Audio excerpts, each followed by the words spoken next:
This is the VOA Special English Technology Report. Caines Arcade is one of the latest videos to go viral on the internet. Since early April, the video has been viewed millions of times on Vimeo and YouTube.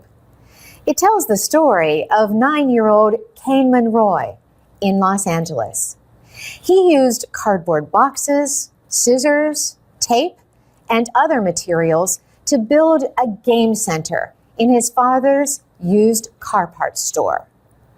Filmmaker Nervin Malik was the first to pay to play Cain's games.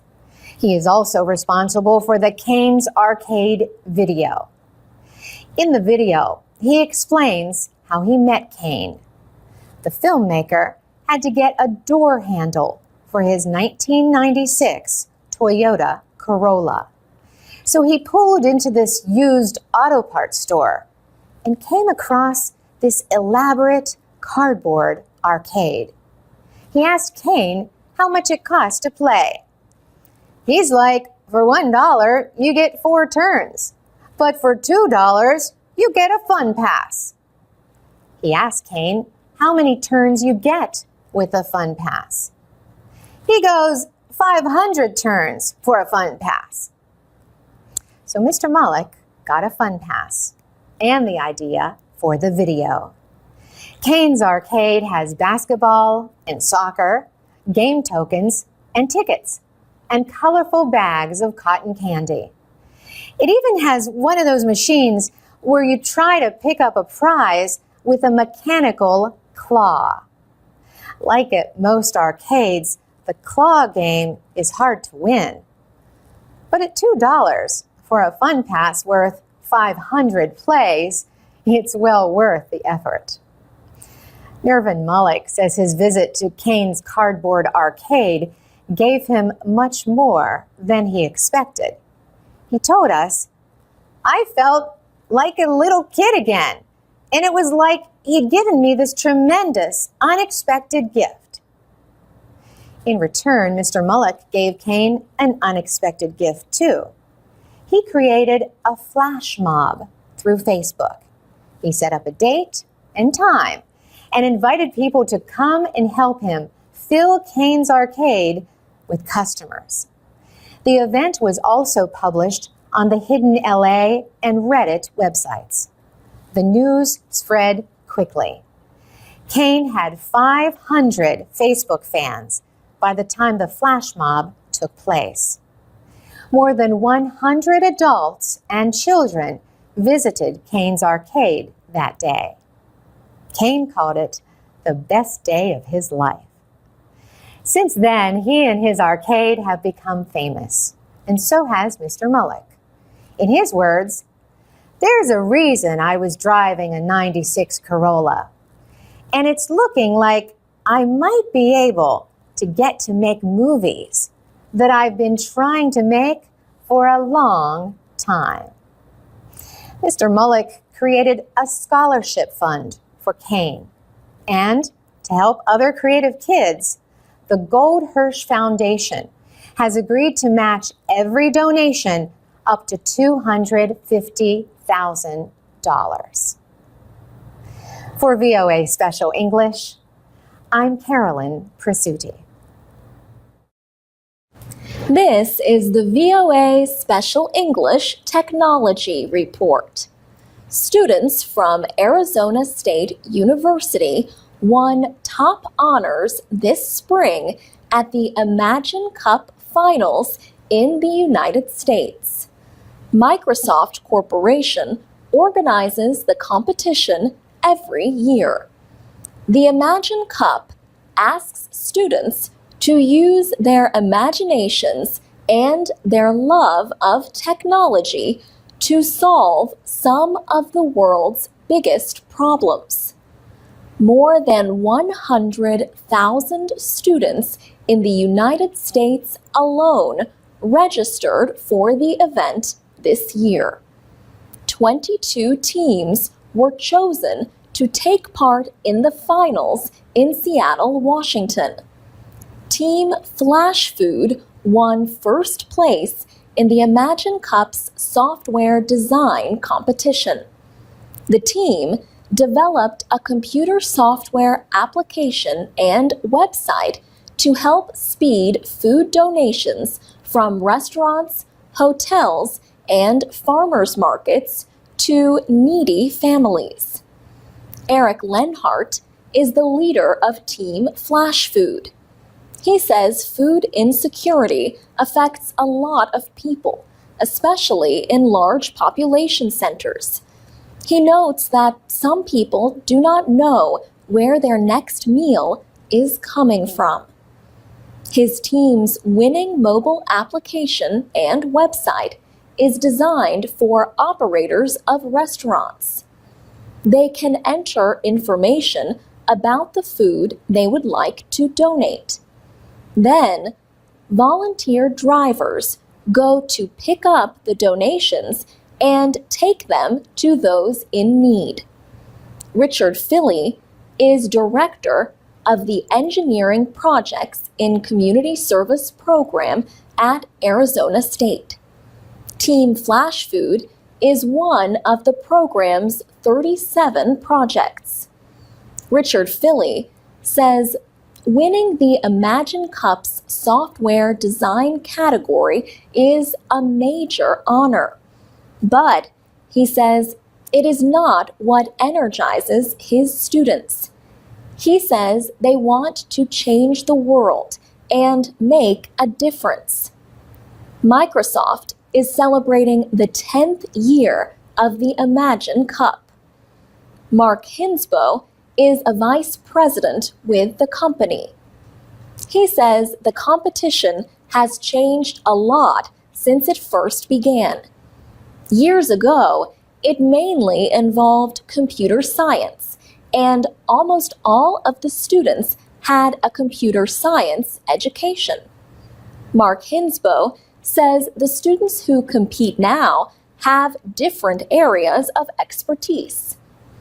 For example, Team Flash Food had a student who studied biomedical engineering. Another student studied marketing and sustainability. Yet another studied material science and engineering. For VOA Special English, I'm Alex Villarreal. You can find more stories about the Imagine Cup at voaspecialenglish.com. This is the VOA Special English Technology Report. Have you ever heard of Joseph Kony? Chances are you have at least heard about a video called Kony 2012.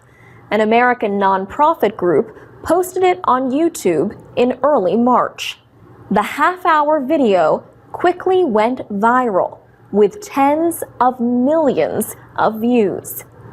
The group Invisible Children created Kony 2012 to bring attention to Joseph Kony and his Lord's Resistance Army in Central Africa. In the video, Jason Russell from Invisible Children says, "For 26 years, Kony has been kidnapping children into his rebel group, the LRA, turning the girls into sex slaves and the boys into child soldiers."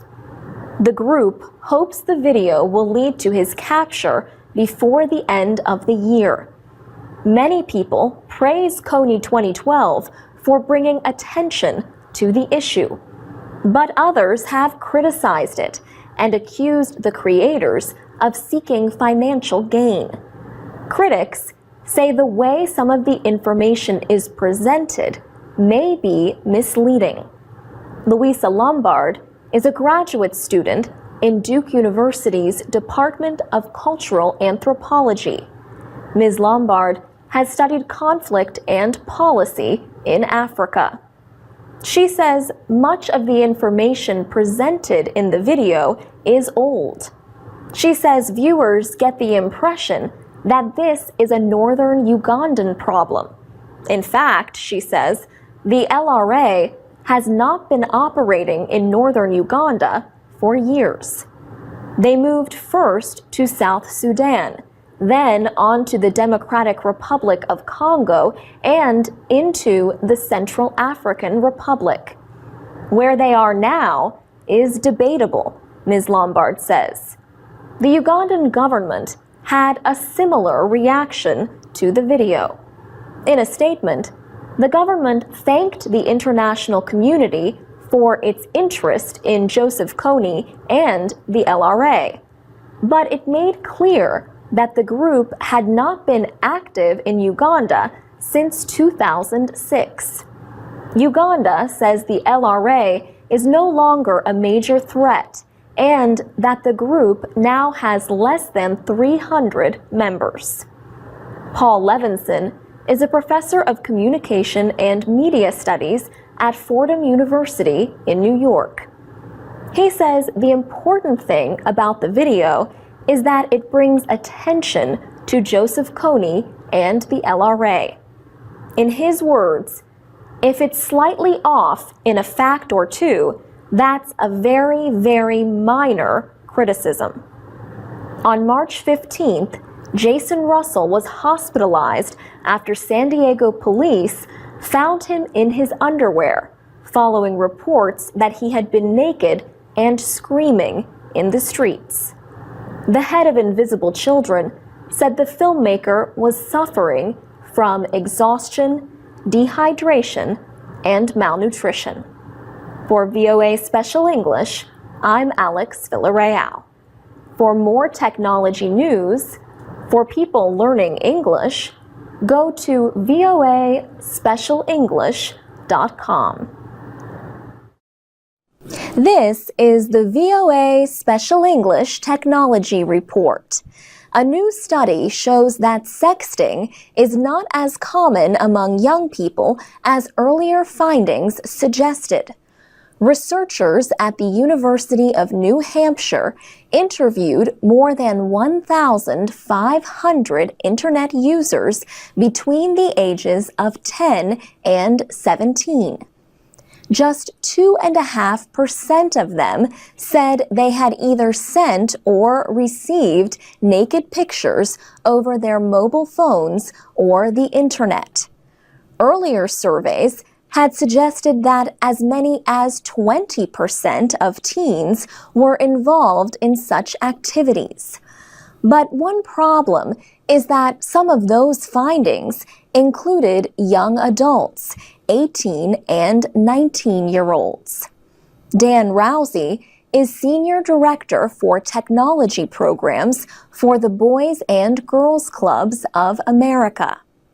He says another problem is confusion among teenagers about what exactly sexting means. For example, he says suggestive images like someone in a bathing suit have sometimes been reported as sexting. Marion Merritt is the Internet safety advocate for the computer security company Norton. She says the New Hampshire researchers considered this confusion.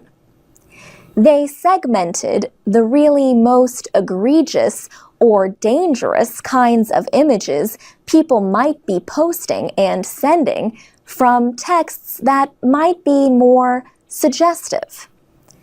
Ms. Merritt says very few of the images in this latest study would have been considered illegal. The kinds of images or videos that might constitute child pornography is very low. It's only 1%. So the good news is it's a very rare phenomenon, and most young people are not engaging in these kinds of behaviors. Everyone knows young people are early adapters of technology. Dan Rousey says their experimentation often raises concern with adults, but also has another effect.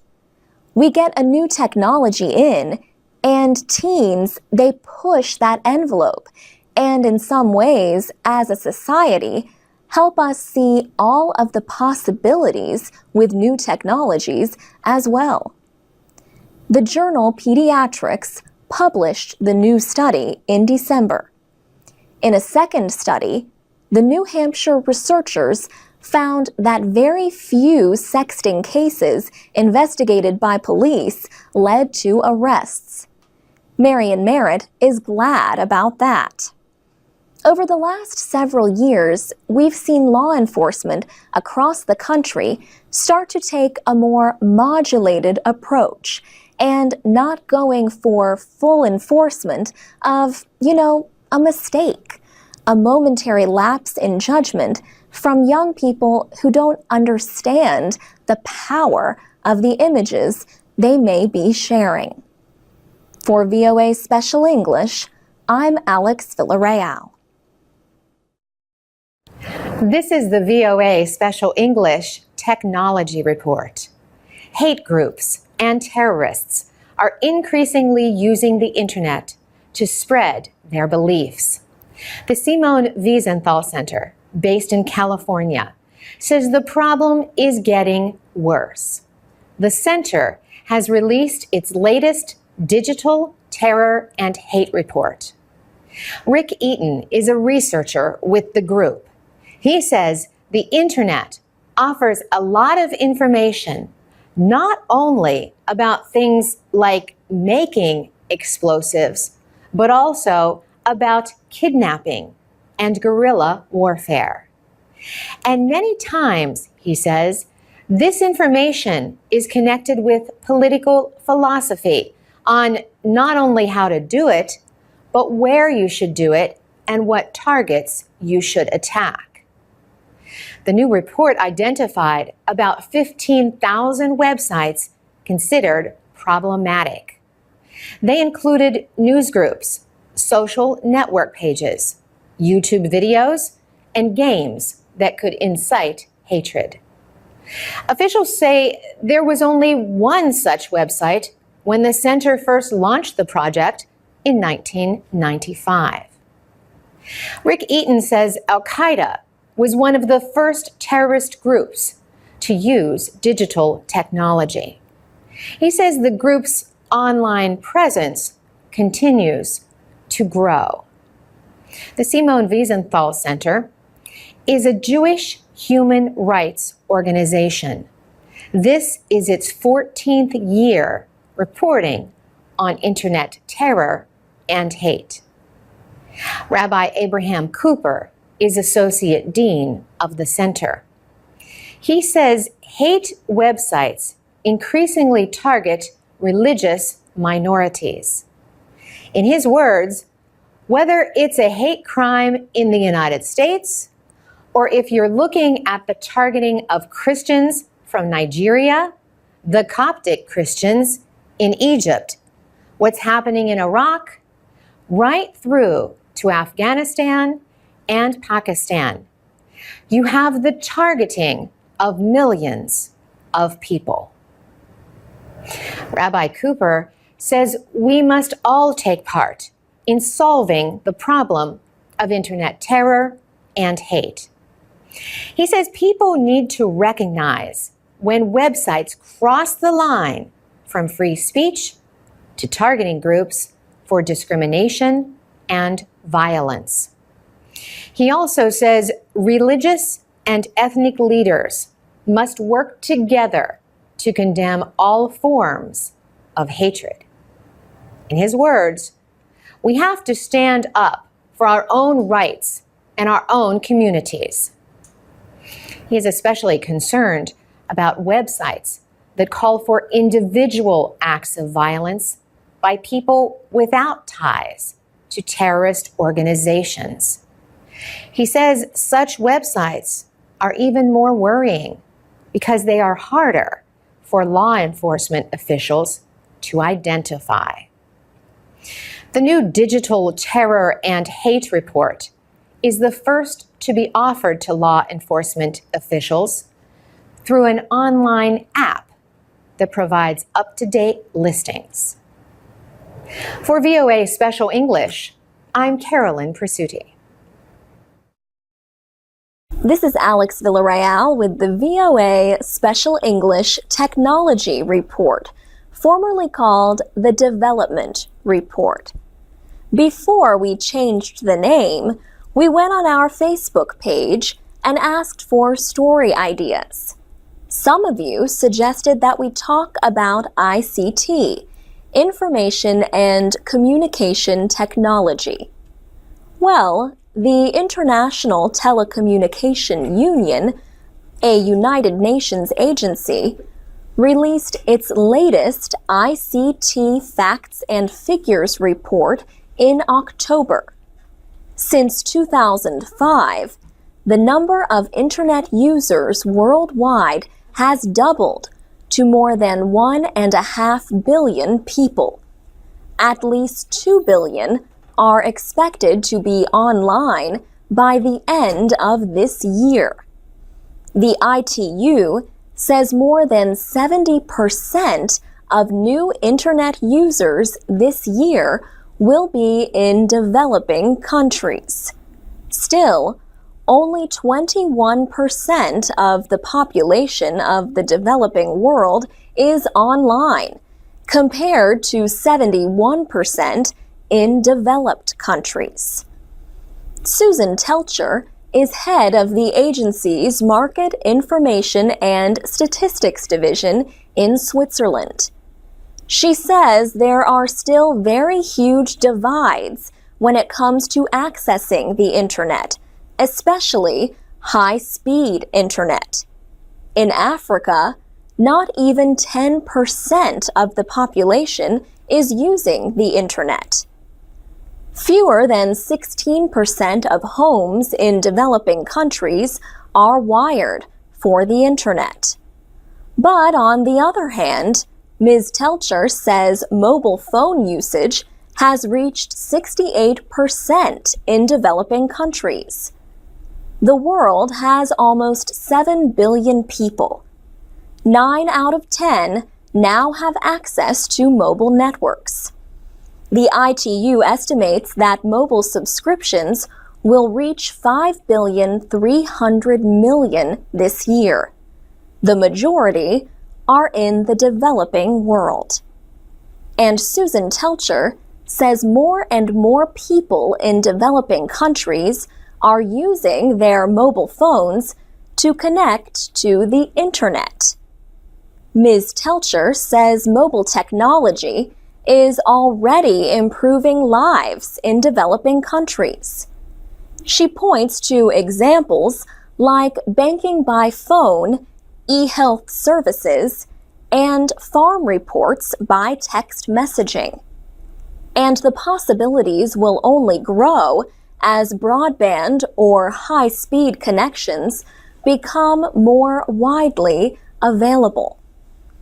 ITU Secretary General Hamadoun Touré calls broadband the next truly transformational technology. He also calls it the most powerful tool available in the race to meet the Millennium Development Goals by 2015. For VOA Special English, I'm Alex Villarreal. Join us online at voaspecialenglish.com or on Facebook or Twitter at VOA Learning English. I'm Alex Villarreal with the VOA Special English Technology Report. Silicon Valley in Northern California is home to many of the world's largest technology companies. These include Apple, Google, Oracle, Intel, Cisco Systems, and Hewlett-Packard. The Valley is also home to the Computer History Museum in Mountain View. It reopened in December after $19 million worth of improvements. One of the additions is a permanent exhibit called Revolution, the first 2,000 years of computing. Alex Bohanek is a curator at the museum. Mr. Bohanek says the new exhibit tells the story of more than 1,000 historical objects. He said some of the oldest items are actually not computers. They are devices that helped people calculate.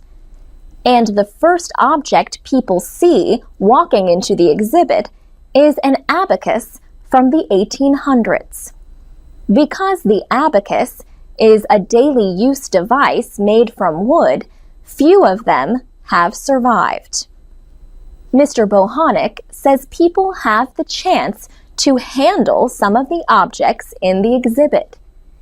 He says one of the more popular items is a portable computer from 1981. The Osborne 1 was about the size of a sewing machine and weighed more than 10 kilograms. So, just being able to pick one of those up will help visitors understand how difficult portability was about 30 years ago.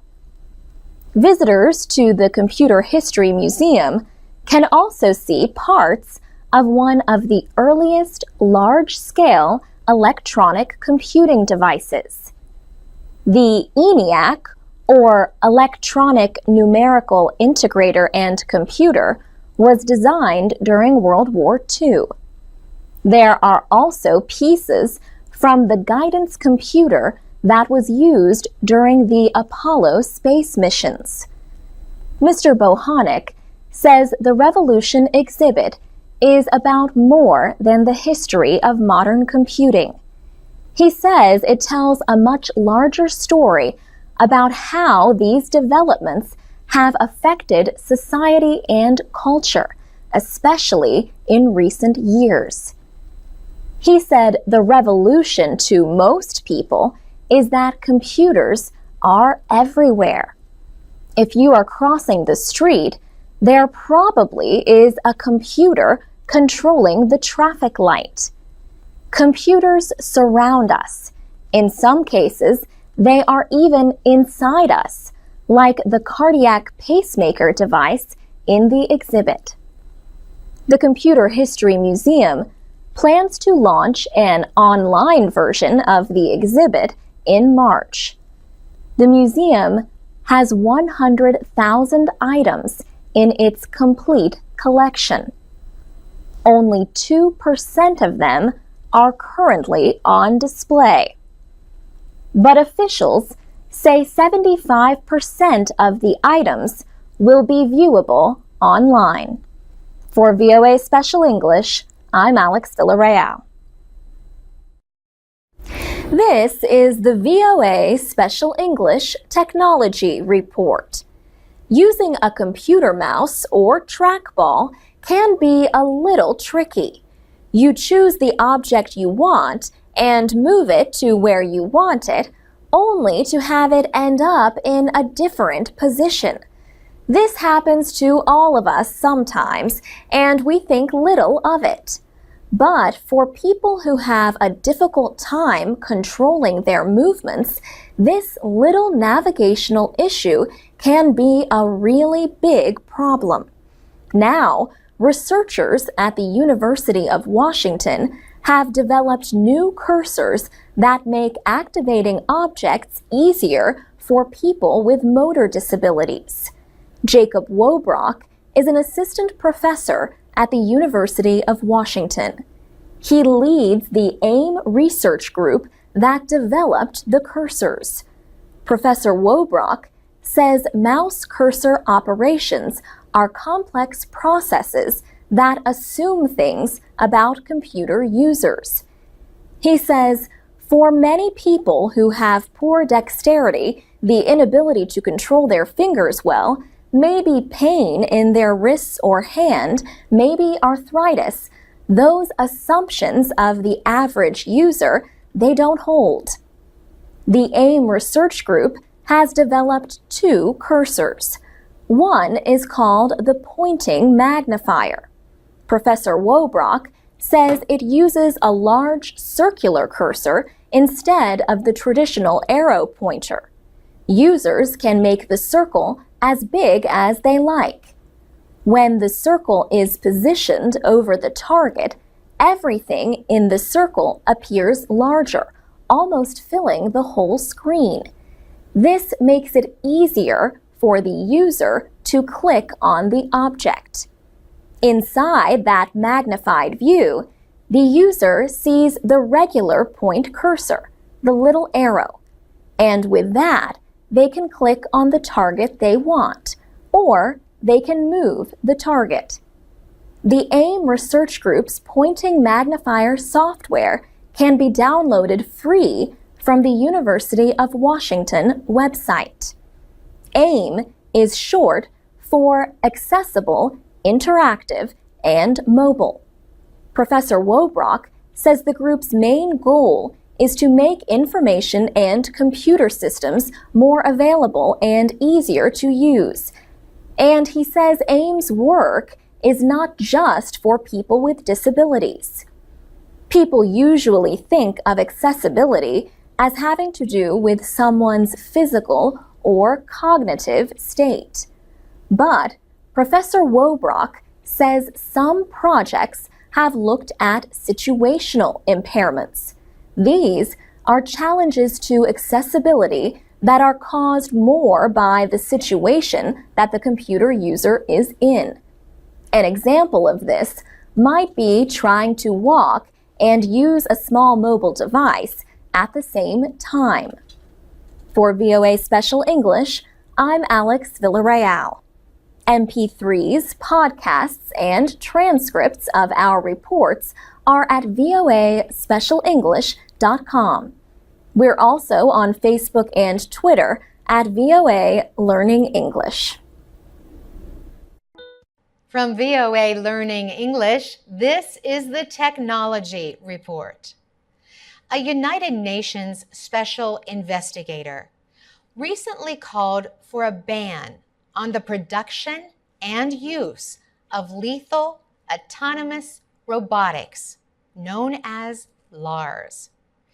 Critics say these killer robots may one day choose and strike targets independently without human direction. UN official Christoph Haynes says the lack of human commanders raises many moral and ethical questions about LARs. He spoke in May at a meeting of the UN Human Rights Council in Geneva, Switzerland. He says the taking of any human life deserves a basic level of consideration. Mr. Haynes says the deployment of machines to kill people may be unacceptable because the world has yet to agree on legal responsibility in such cases. He says killer robots should not have the power of life and death over human beings. He disagrees with people who say robots could help reduce the possibility of what they call riskless wars.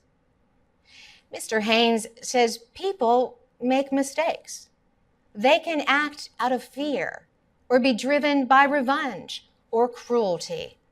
But unlike robots, they can also act out of compassion. He says humans consider many different things in each situation they face. Drone aircraft have also been a point of debate in recent years. These vehicles are piloted by a person on the ground. Many countries have drone programs. Drone strikes have helped the United States in its battle against militants in countries such as Afghanistan and Pakistan. In May, President Obama said the use of drone strikes must be held to high standards. He called the use of drones effective, but he noted that the new technology raises what he called profound questions. For VOA Learning English, I'm Carolyn Presutti.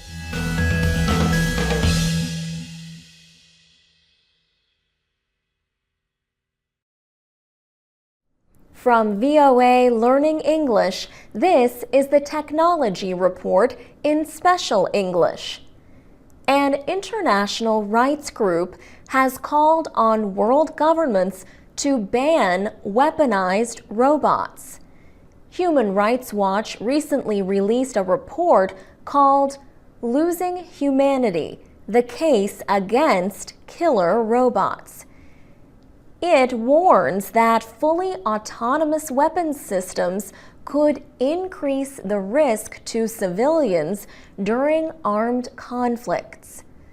Militaries around the world are using unmanned aerial vehicles, also called drones, more and more.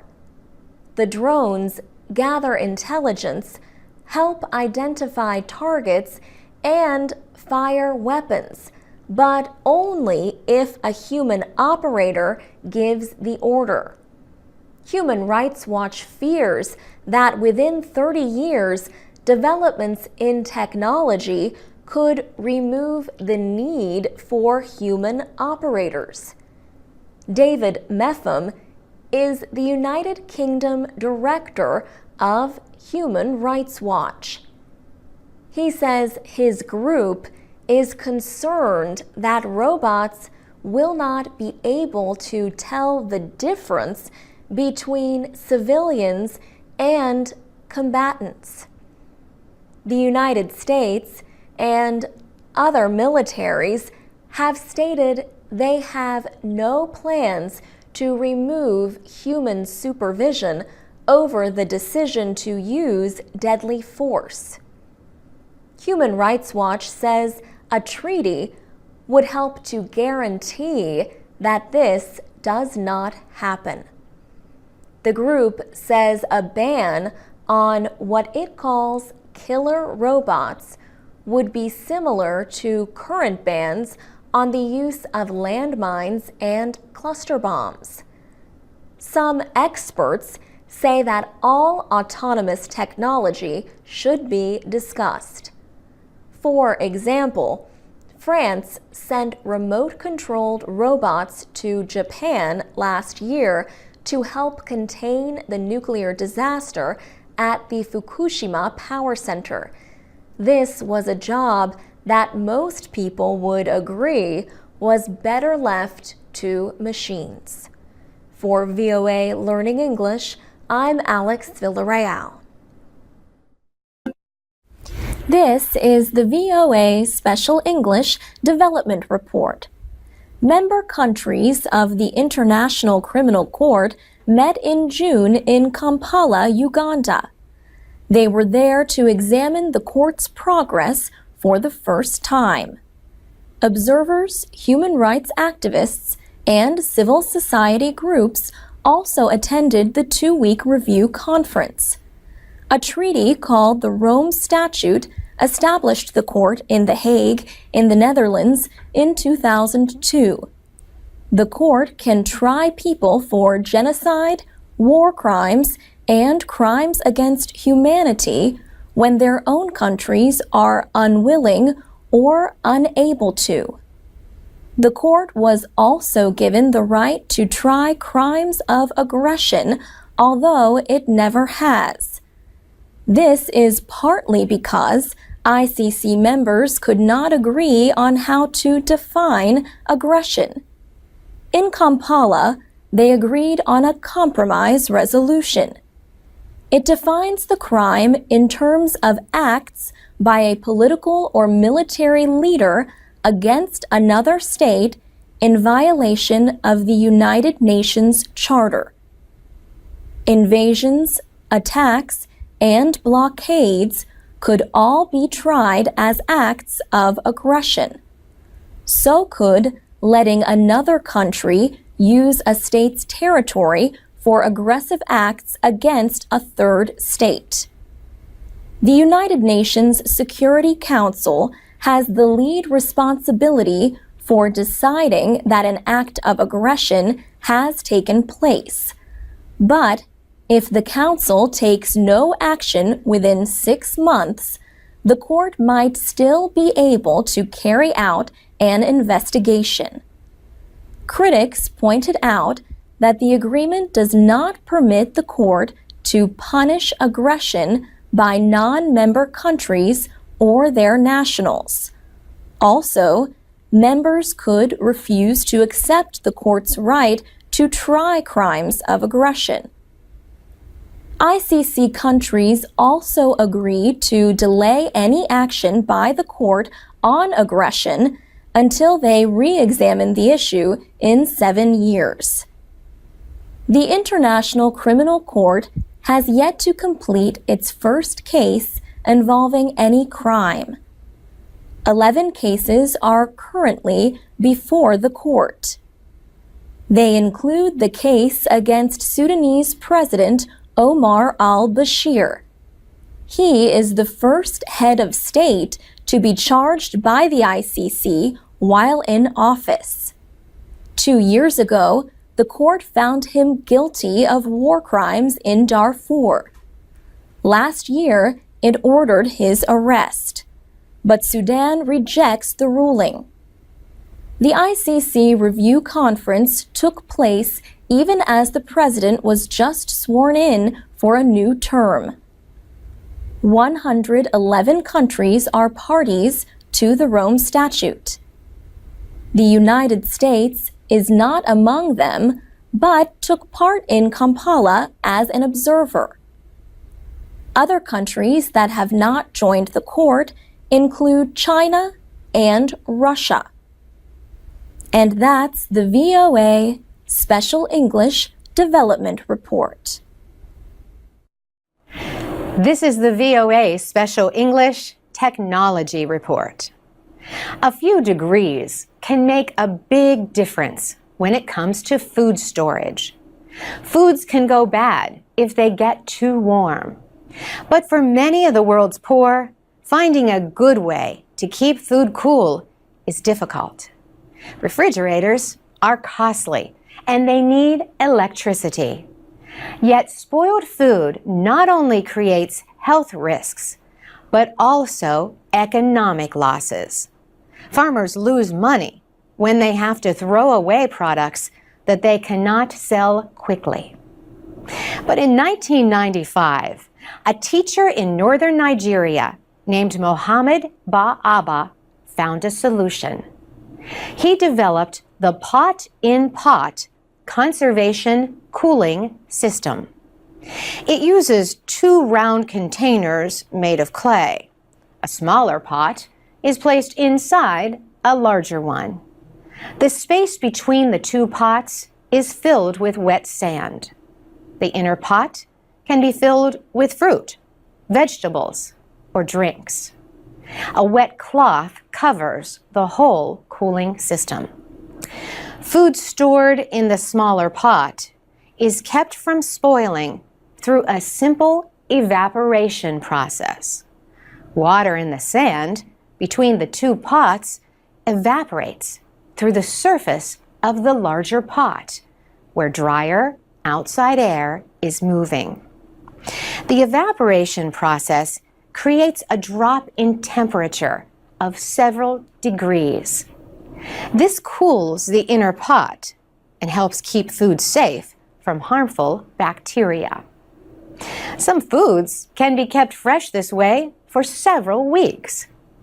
People throughout Nigeria began using the invention, and it became popular with farmers in other African countries.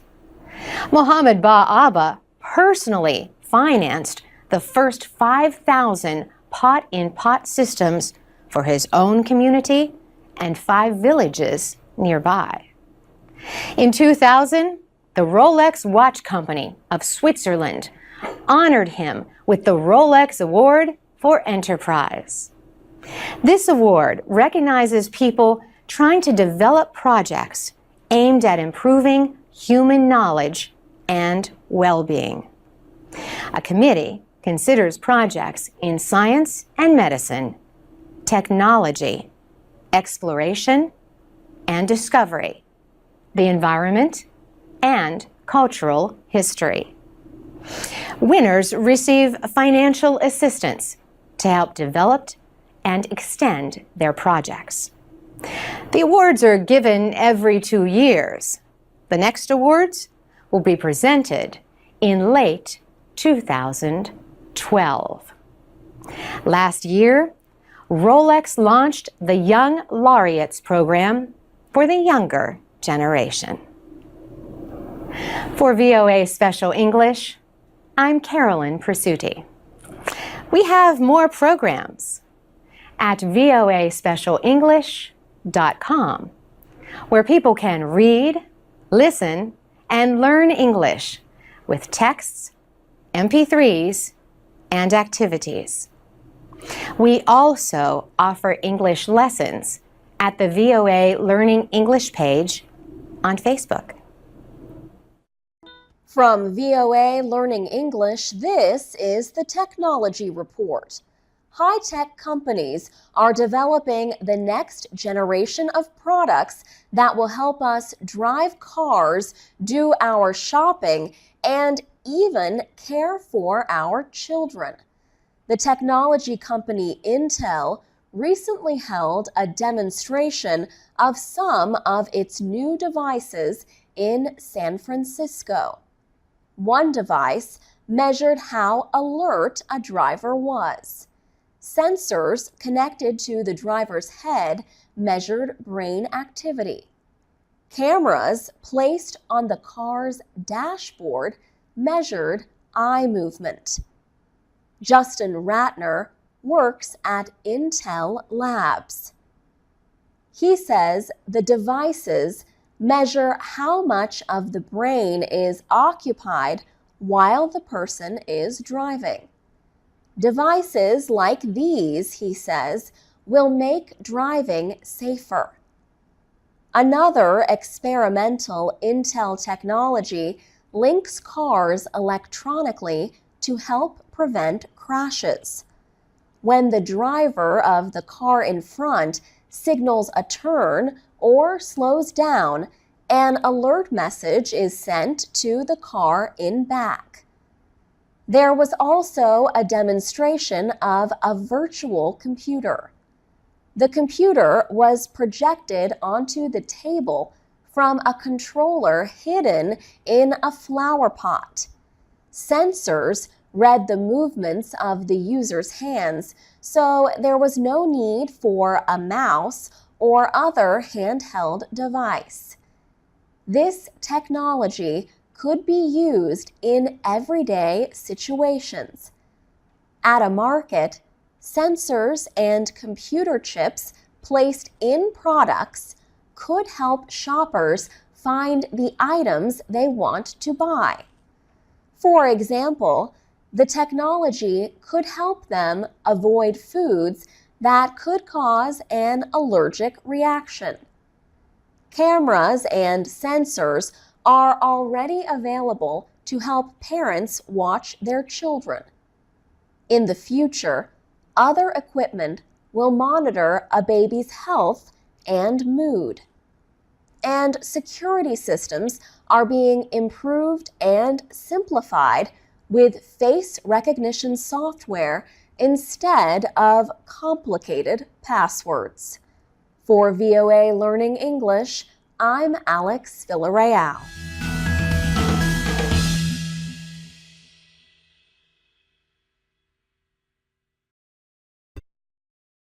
This is the VOA Special English Technology Report. Sony officials held a news conference in early May in Tokyo.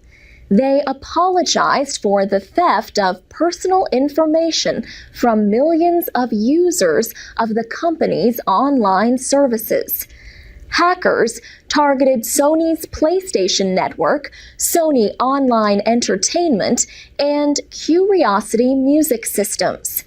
In all, Sony says information may have been stolen from more than 100 million accounts. The data includes information like names, addresses, phone numbers, and birth dates. In some cases, even credit and debit card numbers may have been stolen. The United States Federal Bureau of Investigation is looking into the cyber attacks. Sony shut down its PlayStation network on April 20th. The company is being criticized for not telling its users about the stolen information until a week later. Sony has also been criticized for not making its accounts more secure by encrypting the data. Sony officials say they have now taken steps to improve security. Peter Warren is chairman of the Cybersecurity Research Institute in London. His group studies technology crimes and their effects on our computer-dependent world. Mr. Warren points out that what happened at Sony is not rare. We've seen a number of very large companies that have suffered some tremendously embarrassing losses of data. The problem, he says, is that there is far more interest in developing technology than in keeping it safe. As he puts it, lots and lots of people are being allowed to connect a lot of technology up before it's really been particularly well tested. Peter Warren also points out that many people have a false sense of security online. On the internet, he says, they seem to be so blindly trusting of anybody and of any website, no matter how suspicious it may look. His message to users is simple. Try to be more careful on websites. He says the internet is just like any other street, and there are some twists and turns that can take you into some very, very unsavory places. For VOA Special English, I'm Alex Villarreal. To read and listen to more technology news and for English teaching activities, go to voaspecialenglish.com. You can also follow us on Twitter and like us on Facebook at VOA Learning English. This is the VOA Special English Technology Report. Smartphones, tablet computers, and e-readers have become a part of everyday life for many people. They have also led to an explosion in the number of mobile applications. There is an app for just about anything you can think of, and more apps are being created every day. Robert Denazzi is a Hollywood movie producer. He is perhaps best well known as the executive producer of Flight Plan, the 2005 movie starring actress Jodie Foster. His most recent claim to fame is as co-developer of a new app called VoiceCal. It is a mobile calendar app that uses voice recognition software. Users are able to enter appointments into their iPhone calendar without having to type in the information. He said although he has a mobile phone, he had to stop what he was doing to put things in his calendar. In his words, "It got to the point where I just wasn't using the calendar on my iPhone, and neither was anybody else that I knew." Robert Denazzi decided there had to be a better way. So he teamed up with a friend who is a developer. The two used voice recognition software from a company called Nuance to build VoiceCal. He says when you use VoiceCal, you can say any event you want to put into your calendar and it will appear there. If you have 2 or more events to add to the calendar, you separate them by using the word also. Mr. Genasi says all of this can be done hands-free. In Settings, you can make it fully automatic, so I don't have to touch anything, he says. Robert Genasi says there is a great need for an app like VoiceCal among busy businessmen like himself. He hopes the app will be successful over the long term. He says, in the movie business, you can do all the advertising in the world, and that can get you a great opening weekend. But if the movie's not good, it will die off. So really, what supports a film, just like what supports an app, is word of mouth. Matt Kozlov is the head of a startup technology company called Moonshark in Los Angeles, California. The company makes game apps for mobile devices. It's an exploding marketplace right now, he says. There are hundreds of millions of devices out there right now that we can reach.